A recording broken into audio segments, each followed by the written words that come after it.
Buenas pessoal, está começando mais um programa Agrocultura e hoje o programa é um pouco diferente aqui, a gente está recebendo o agrônomo Adalto, amigo nosso aqui de Candelária e região. E o programa hoje, como eu falei, é um pouco diferente, é um programa aqui em ambiente fechado, a gente até está cuidando aqui com a questão do distanciamento, enfim, o momento exige isso agora. Diferente dos demais programas, a gente está fazendo aqui para trazer um pouco para o agricultor de casa que está assistindo a gente, enfim, todas as outras pessoas que também gostam e curtem o programa Agrocultura, um pouquinho das informações aí da safra 2020-2021 que está iniciando agora.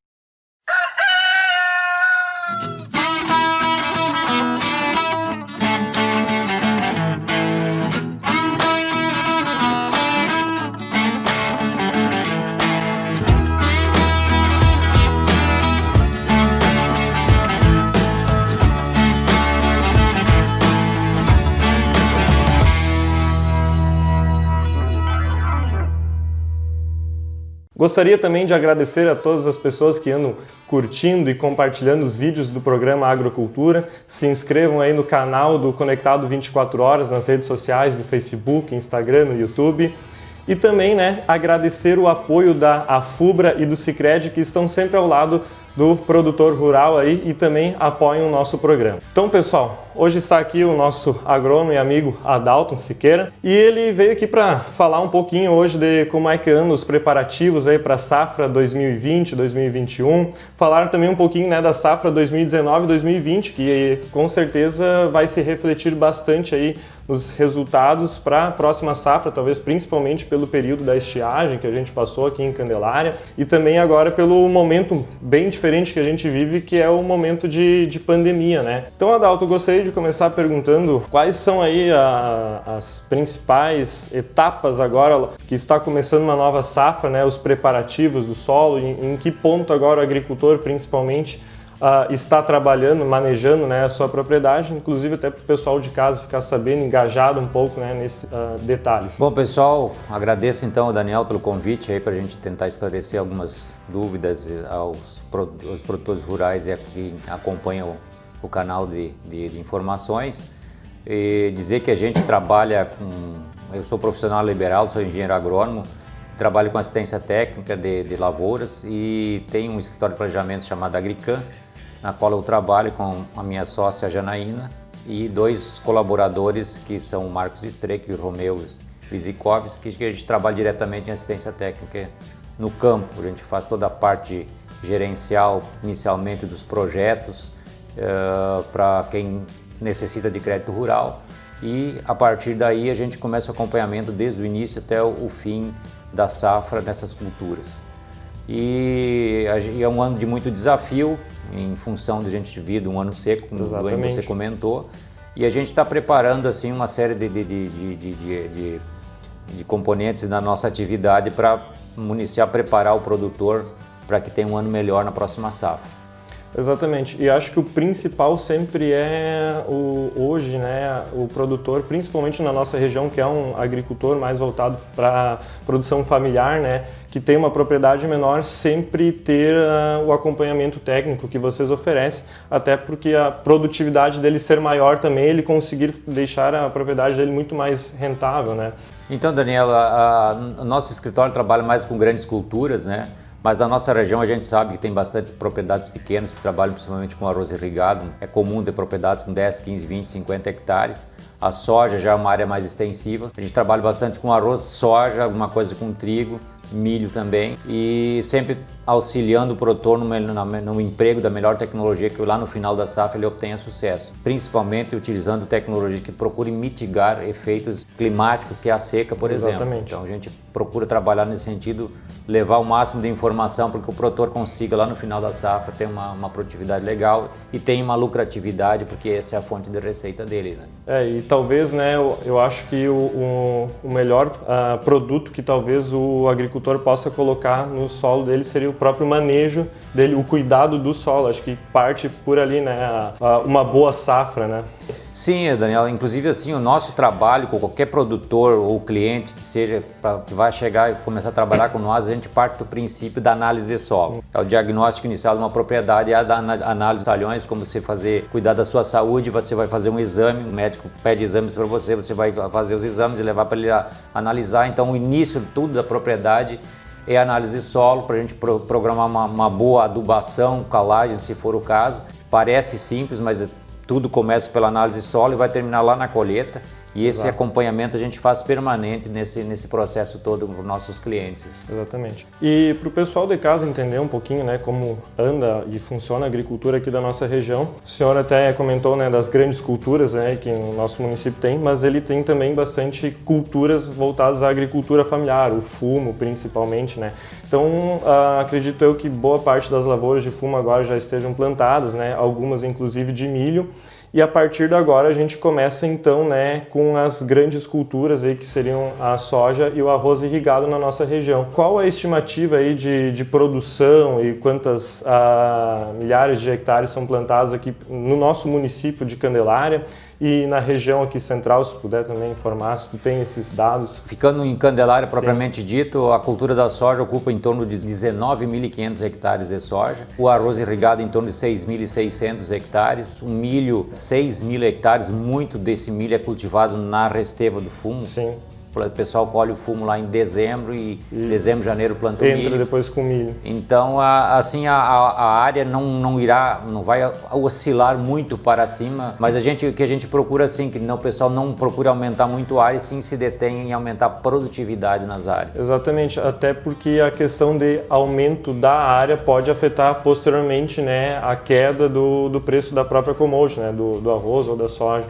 Isso é uma relação direta, então é fato que aumentando demais a produção tende a cair preço, só que agora a gente perdeu totalmente a referência em função da pandemia, a gente não sabe o que está acontecendo.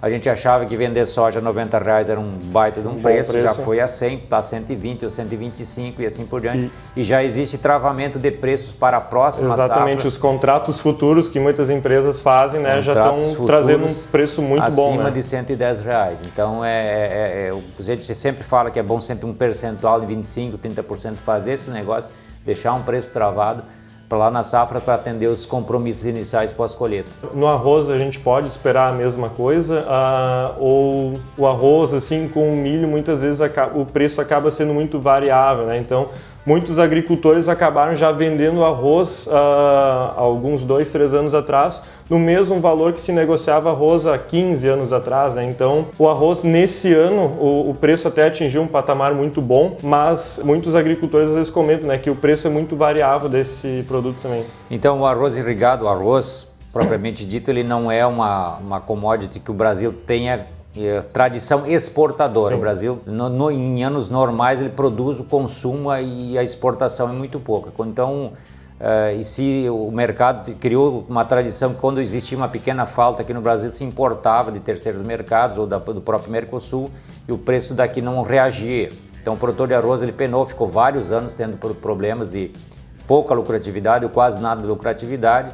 Agora, em função da pandemia, o preço praticamente dobrou para o produtor, só que dobrou para o produtor, mas só que ele não tem mais o produto para vender. Já comercializou lá atrás a 50, 60 reais e hoje está em torno de 100. Exato. Então não adianta achar que o produtor de arroz está ganhando dinheiro, porque ele vai ter que fazer uma safra nova, investir, desembolsar, chegar lá no fim e ver se esse preço ainda está remunerador como agora. E sempre lembrando, o preço sobe, mas o custo de produção sobe junto. Então não é... Hoje eu vejo muitas brigas em redes sociais, o pessoal, quem compra lá no mercado reclamando que está muito caro. Tanto, não só do arroz, mas como do leite e outros produtos. Exatamente, também. Né? Como você falou com propriedade, o arroz em 2004 esteve a 50 reais, ele voltou a 50 reais depois de 16 anos. Exatamente. Agora dobrou de preço em alguns meses, só que a maioria dos produtores não tem produto para comercializar, ele está mais já na mão da indústria já. Então, Adalto, você estava comentando antes, né, do arroz irrigado, e a gente teve ali na safra 2019 e 2020 praticamente muitas culturas aí tentando sobreviver com apenas 100 milímetros de chuva ali num período de praticamente de dezembro a março, né? Março, em algumas regiões de Candelária, choveu inclusive menos de 50 milímetros, né? E como é que isso pode afetar talvez o nosso município aqui ou a região produtora de arroz no sentido de abastecimento hídrico, né? O nosso próprio Rio Pardo, hoje ainda a gente consegue ver alguns reflexos da falta de chuvas, né? Muitos produtores da região inclusive ficaram receosos em relação à possível falta de água para irrigar as plantas, né? E como é que isso pode se refletir agora na safra que vai vir 2020-2021? Então, Daniel, na última safra, a estiagem foi uma das maiores que se conhece na história para a região. A soja em Candelária, por exemplo, teve uma perda de 50% do potencial esperado. Bastante. O arroz não foi muito porque é uma cultura irrigada. O arroz, inclusive, para a próxima safra, ele só não aumenta de área em maioria das regiões do estado por a falta de água, porque as barragens Sim. estão ainda com a capacidade abaixo do que é necessário para irrigação, sendo necessário ainda 300 a 500 milímetros de chuva em 60 dias para regularizar a situação, que não vai ocorrer mais, porque o pessoal já começa a plantar agora já no mês de setembro. Embora nós temos um bom volume de chuvas agora no nosso inverno, a gente tem que considerar que o solo estava muito seco, né, em relação à estiagem que a gente teve. Sim, tem chovido com frequência, mas não em altos volumes. Mantém a umidade do solo, mas não tem condição de acumular a água, né? Só para ter uma ideia, um número interessante de se colocar, a perda, se você fazer um paralelo em reais, na última safra Candelária foi calculado em torno de 80 milhões de reais a perda, somando todas as culturas pela estiagem. Somente aqui no nosso município de Candelária. No município de Candelária. Então, isso é uma perda de valores muito grande, inclusive na arrecadação dos próprios órgãos públicos, como também dentro do próprio comércio, né? Sim, um município que é ainda essencialmente agrícola, isso faz muita diferença. Exato. Para toda a engrenagem de funcionar no município. Todo setor de indústria, de comércio, de serviço, ela toda é prejudicada. Eu acho que uma das coisas que até conseguiu amenizar foi até essa questão da elevação dos preços das commodities, que conseguiu talvez regular, não completamente, mas pelo menos, vamos dizer assim, auxiliar os produtores na questão da reparação dos custos, né? Sim, os preços atualmente, como eu disse antes, perderam a referência em função da pandemia mundial. Preços de soja e arroz nunca estiveram nesse patamar que estão hoje, só que o produtor se ressente muito em função da seca, de ter colhido menos e não ter tido esse excedente para comercializar. Então não foi um ano que ele ganhou dinheiro, como se diz por aí. Ele conseguiu talvez manter os compromissos financeiros, comprar o produto para preparar agora para a nova safra. Exatamente, ele conseguiu dar a volta no ano aí, mas aí existe ainda um caminho longo para recuperar toda essa perda dessa última safra. Então, Adalto, para o pessoal de casa que está assistindo o programa, inclusive o produtor rural que assiste o nosso programa, o que poderia ser implementado na propriedade, o que o produtor rural poderia estar fazendo para conseguir, né, ter uma rentabilidade no sentido de tentar reduzir os custos e ao mesmo tempo ainda conseguir manter o mesmo padrão de produtividade, alguma técnica agrícola, enfim, uma vez, né, que a produção na safra anterior foi afetada e com certeza também a questão do valor financeiro que ele possa ter, né, para conseguir iniciar uma nova safra. Então, Daniel, já diria o finado Dirceu Gassen, que foi um engenheiro agrônomo, que foi um dos meus mentores, que o produtor deve sempre plantar esperando a seca. Se ela não vier, muito melhor. Então, uma tecnologia básica, hoje em dia que o produtor deve utilizar e pode utilizar e lançar mão, existe pesquisa para isso, é o sistema de plantio direto, principalmente nas culturas de sequeiro, soja, milho. Sim. Arroz irrigado já é complicado, mas a questão do plantio direto ela vem agregado com algumas técnicas que você ao mesmo tempo pode melhorar a qualidade do solo e também mitigar efeitos da estiagem, por exemplo. Por exemplo, plantas de cobertura de solo. Não existe hoje agricultura sustentável mais sem a cobertura de solo permanente. Então, o produtor que está colhendo soja já está semeando uma cultura que vá fazer cobertura de solo, seja um azevém em terra baixa, em terras altas aveia, nabo forrageiro, ervilhaca e assim por diante. Então, é uma ponte de cobertura verde que vai condicionar o solo à sua melhoria, tanto na qualidade física quanto química, entregando uma microbiologia interessante para a próxima safra. No inverno, a planta de cobertura fica cobrindo todo o tempo o solo, esperando, a gente chama ela de leito de semeadura para a cultura de verão. Então é uma técnica bastante simples, que simplesmente é manter o solo coberto o tempo inteiro, melhorar a fertilidade, agregar uma melhoria da qualidade física do solo, do enraizamento das plantas de cobertura quando elas secam e morrem, abrem galerias que podem penetrar água, nutrientes, micro-organismos e assim por diante. Então, uma técnica simples que pode ser utilizada e está à mão de todos os produtores, e a gente está preparado para auxiliar no que for possível para ter esse melhor resultado. Muito bem. A técnica de plantio direto ela é favorável em todos os pontos, né? Na questão do preparo para o solo para a próxima safra, a própria questão da erosão do solo, né? Ajudando a conter, né? Pelo menos. E como tu mesmo disse, né? Ajuda no próprio enraizamento das culturas que serão posteriormente plantadas sobre o solo. Né?